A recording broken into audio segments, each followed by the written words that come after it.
Стат нэг тав хүн чинь нэг шившгээ дэлгэж ин да гэдэг шиг юм болж байна да. За энэ эрдсэнд орсон ороогүй гэдэг нэг баахан гişүүдийг доромжлоод байна. Энэ одоо бас болохгүй шүү дээ. Энд чинь яхаараа дийлэх олох нь ирэхгүй байхад яагаад ирдгүй юм гэдэг талаас нь харж болдгоо юм. Энд чинь бид нар ч бас өөрсдөө үзэл бодолтой бас хуулиа биелүүлчихээ сууж байгаа болсоо ч гэдэг. Энэ үндсэн хуулийн дээр энэ засгийн газрын чинь огцруулъя гэдэг дээр дэмжихгүй гэдэг санал хураах юм байл. Би бол тэгж хараалаа. Тэгээ энийг иргэдэд нэг ойлгомжтой хэлчихгүй тойруулаад янз янзаар худлаа яриад ингээд хачи юм яриад их юм. Би одоо энэ сууж байгаа энэ зандан шатар дарга амар ойсгалан даргатай энэ хувийн болон албан ажлын талаар ямар ч асуудалгүй харьцаатай байдаг. Гэтэл энэ ч одоо уул нүнцэн хуйлаад байгаа явчих гэхээр хурал даргалагч гэдэг хүн чинь бас их чухал хүн байт юм байна. Булган туяа дарга бол өчигдөр их муухай харагдлаа одоо шүнжэнгөө л муухай харагдлаа. Нэг айлын 2-3 настай ирэх охин дэлгүүрт орчоод би заавал энийг аавна гэд хичл өвчдөг шиг л юм харагдаад байна. Энд дийлийнх нь яагаад ирэхгүй байгаа юм бэ гэдэг талаас нь та нар яагаад харддаггүй. Тэгээд ардын нам ч өөрөө 68 гишүүнтэй нэрцээ бүрдүүлээд ингээ явчих бүрэн боломжтой байж бусад намууд руу яасан мухад ирдэ. Бусад намын гишүүд одоо энэ олол ойж байгаа арчилсан намынхаа хэл хөлгүүдээ.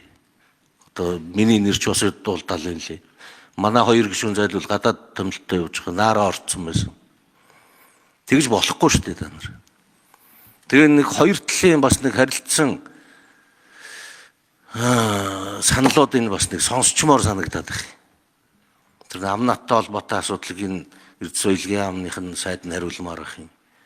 Цалин нэмж болохгүй талаар нь сангийн яам нь хариулмаар ах юм. Би одоо асууж байгаа шүү. Тэг ер нь бол би одоо нэг 200 хууль бичсэн барьсан хуульч гişүүд интерес бол жоохон бас урам хугарчлаа. Энэ үндсэн хуулиа яаж тайлбарлах гэдэг. Бидний энэ өнөөдөр яригадаад байгаа юм чинь үндсэн хуулийн цэц дээр очиод унчвал яах гэж байгаа юм. Яах юм? Өнөөдөр огцруулчин дараа нь яах юм? Буруу байна гэж буцаагаад тавих юм. Энийг одоо хэн хариулах юм? Тэгээ үндсэн хуулийг бид нар тайлбарлахгүй цэц тайлбарлана гэсэн юм сони юм яриад байгаа юм. Өчигдөр одоо энэ буу мочор гişүн бүр аргаа ороод ярьж ийл нь шүү дээ. Гэхдээ энэ улаан гэрэл асчаад байхад ор гэдэг юм одоо тэгэхэр чинь би одоо орох юм уу орохгүй байх юм уу? Та нар юу гэж бодож байна гэдэг юм. Гүн чи урд улаан гэрэл асчаад байна л гэсэн юм шиг надад бол санагдаад байх юм. Тэгээ энийг нэг айтайхан шиг шийдчих болохгүй мүү? Би бас 2019 оны үндсэн хуулийн нэмэлт өөрчлөлтийн бас голох их баригчдын нэгээр ажилласны хувьд 2019 онд оруулсан нэмэлт өөрчлөлт бол засгийн газрын доктортой байдлыг хангахын тулд оруулсан. Засгийн газрын дундаж нас 1.4 жил байна. Энэ процесс нь тодорхойгүйгээс болоод янз бүрийн зөрчил гарч ирсэн байна. Ийм учраас процессыг нь тодорхой хуульчилж улсын их хурлын нийт гишүүдийн 4/1 нь огцруулах санал гаргана. Уг саналыг огцруулах саналыг гэсэн. Уг саналыг нийт гишүүдийн олонх дэмжсэн бол засгийн газрыг огцорсон тооцно гэж цагаан дээр хараар үндсэн хуулийн 43-ийн 1-т хуульчилсан. Процессын заачилсан. Үндсэн хуулинд процесс заадаг тийм жишг байд. Яагаад гэвэл процесс эвдэгдээд байвал. Яагаад гэвэл засгийн газрын доктортой байдал алдагдаад хулгайтай тэмцэхээр нь ч юм уу, аль эсвэл шударгачны төлөө ажиллахаар нь ч юм уу огцруулаад байдаг хувилдааны юм шинж чанартай юм болохоос урьдчилан сэргийл зориуд энэ заалтыг оруулсан. Өмнөх жишгүүд энэ кейсээс хойш өөрчлөгдсөн. Үндсэн хуулиуд нэмэлт өөрчлөлт авах хэрэгтэй. 23 оны үндсэн хуулийн нэмэлт өөрчлөлтөөр 126 гишүүнтэй болсон. 126 гишүүнтэй болсон учраас тэр 76 гишүүнтэй байх үеийн дэг тэр 21 онд хөрөлцөх дарга дээр жишээд байгаа дэг улсын их хурлын тухай хууль бүгд өөрчлөгдсөн. Энэ шинэ парламентын шинэ уур амьсгалтай мэтгэлцээний талбар байгаасаа гэж бодож бид нар энэ дэгийн тухай хууль их хурлын тухай хуулиа өөрчилсөн. Энэ хамгийн сүүлийн хурлын дэг хуулиар заах ёстой. Дэгийн тухай хуулийн 101-ийн 4-т яг энэ процессор нь заасан байгаа. Засгийн газрын ерөнхий сайдыг огцруулах саналыг нийт гишүүдийн олонх дэмжсэн бол огцорсон тооцноо. Тэр хэл төрийн байгуулалтын байнгын ороогоор тэр тогтоолын төсөл хилцэгдэх ёстой. Хилцэгдээгүй одоо орж ирсэн үндсэн хуулийн зөрчилтэй. Ийм олон асуудлууд гарсан учраас улсын их хурлын гишүүд үндсэн хууль зөрчсөн асуудлаар чуулганы хуралдаанд орохгүй байж болно гэсэн эрхийнхаа дагуу ороогүй юм байна. Энийгээ залруулаач гэсэн шаардлага тавьсан гэж бид ойлгосон. Тэгтэл тэр шаардлага тавиад үндсэн хуулиар олгогдсон ард түмний төлөөлөгчийн хувьд эрхээ эдэлж байгаахын төлөө яллаж одоо энэ шүүх танхим биш зарим талаар доромжилж ингэж муудах нь бол үндсэн хууль төрсөн алхам болно гэж үзэж байгаа. Яагаад гэвэл бид үндсэн хуулиндаа хууль дээдлэх ёсыг л зарчмаа удирдлага болгож ажиллахыг заас. Тийм ч учраас улсын их хурлын гишүүд нийт төр ард түмний эрх шигийг эрхэмлэж авилга ашиг сонирхлын зөрчлөөс ангид байж төр ард түмдээ зүтгэн гэсэн агуулгатай тангаргийн үгийг хүртэл оруулсан. Хууль дээдлэх ёсоо баримтлах ёстой.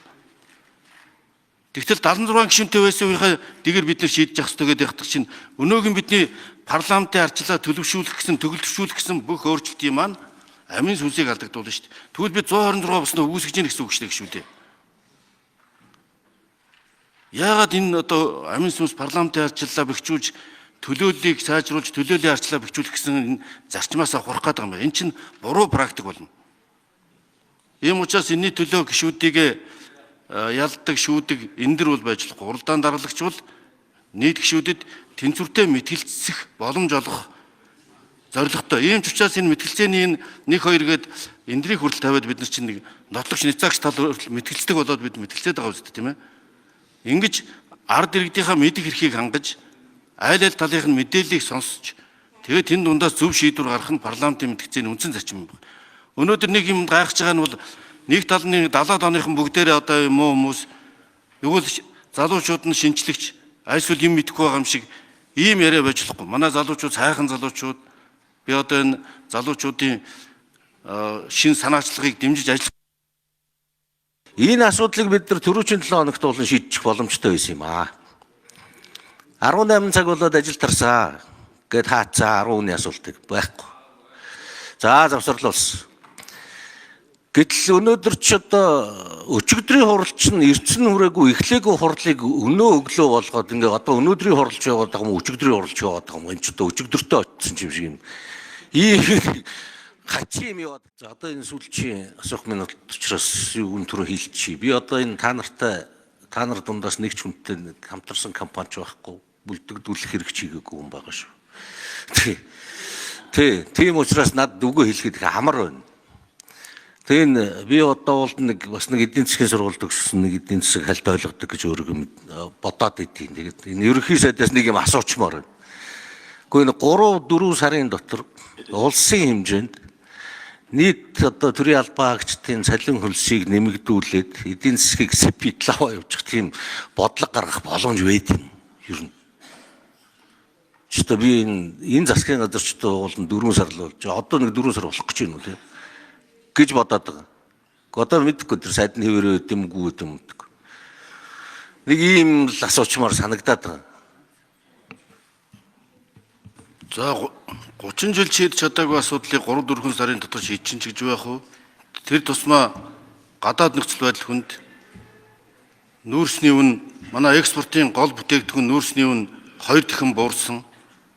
Инфляц өсснөөс ард иргэдийн амьдрал хүндэрсэн. Өндөр инфляцаас болоод зээлийн хүү өндөртэй төсвийн алдагдал үлэмж нэмэгдсэн ийм нөхцөлд тэгээд төсвийн орлого 3.3 их найдаар тасарч байхад орлого нь тасарч байхад яа зардлаа нэмэгдүүлэх вэ? Харин нийт ард иргэдийнхаа татврын ачааллыг бууруулад одоо татврын дарамтыг бууруулад эдийн засгийн эр шинжил хийх ийм бодлогыг танилцуулсан. Харин чинь эр шинжил шин итгэл иргэдэд төрж эр шинжил хийх 5 жилийн үндсэн чиглэлийг боловсруулсан. Харамсалтай энэ нэг цаг хугацааны зөрүү гарч 9 сарын 1-нд төсөв өргөн барьдаг. Харин 10 сарын 31-нд 5 жилийн үндсэн чиглэлээр өргөн барьдаг ийм зөрүүтэй. 100 жилийн төлөвлөгөө 5 жилийн үндсэн чиглэлээр урьдчилж батлаад түүндээ нийцүүлж төсвөө боловсруулж өргөн барьдаг байх хөгжлийн бодлого төлөвлөлтийн хуулийн зарчим алдагдсан зөрчсөн юм бил. Энэ хүрээнд эдийн засгийн бүтцээ өөрчлөх, энэ үр дүнгуудыг сайжруулах эр шинжилгээг урт хугацааны төлөвлөгөө танилцуулах боломжгүй болсон байна. Ер нь бол бид итгэлтэй байгаа. Энэ чигээ бариад өгчих юм бол Монгол улсын эдийн засаг сэргэн хөгжин 5 жил дотор хийж чадаагүй бид 5 сарын дотор бол хийж чадна гэдэгт итгэж байгаа. Үүний тулд өнөөдрийн шинжилт өөрчлөлтүүд төсвийн реформыг гүнзгийрүүлэх хэрэгтэй байна. Татврын реформыг гүнзгийрүүлэх хэрэгтэй байна. Засаглалын реформыг гүнзгийрүүлэх хэрэгтэй байна. Төсвөө тамж задагслын шинжил хийж байна. Энэ авилга хулгайтай хийх тэмцлийг бодиттой болох хэрэгтэй байна. Энийг аль нэгийг буруутгаад байгаа юм шиг л дээ. Энийг одоо өмнөх засгийн газрын үед гэсэн утгаар биш. Засгийн газар улсын их хурлаас 24 болгож тухайн эдийн засгийн хөгжлийн сайд, ганц төмөрийн сайдын санаачлагаар 24-гээд жилийн төлөвлөгөөнд баталсан бил. Одоо ямар их хурл засгийн газар ямар төсөв өргөн бариулах гэхээр яг энэ жилийн төлөвлөгөөнд нийцүүлж өргөн барих хэрэгтэй гэж заасан. Энийг аудит хянана, төсвийн тогтвортой байдлын зүйл хянана. Одоо бид дуулна энэ жилийн төлөвлөгөөнд энэ төсөв нийцж гэнэ үгүй юу гэдгийг санал хураалт явах хэрэгтэй. Би жилийн төлөвлөгөөнөөс хасаад 24-өөс 25 болгоор болох юм бол жилийн төлөвлөгөөнд нийцээгүй байна гэд төсвийн төслийг буцаачна. Тийм учраас энэ жилийн төлөвлөгөөнд нийцүүлж бид төсвийн төслийг заавал өргөн барих хэрэгтэй. Тийм санал хураалт явах хэрэгтэй. Харамсалтай нь одоо 47-8 дахь хоногт энэ төсвийн төсөл жилийн төлөвлөгөөнд нийцж гэнэ үгүй юу гэдэг санал хураалт явагдсан.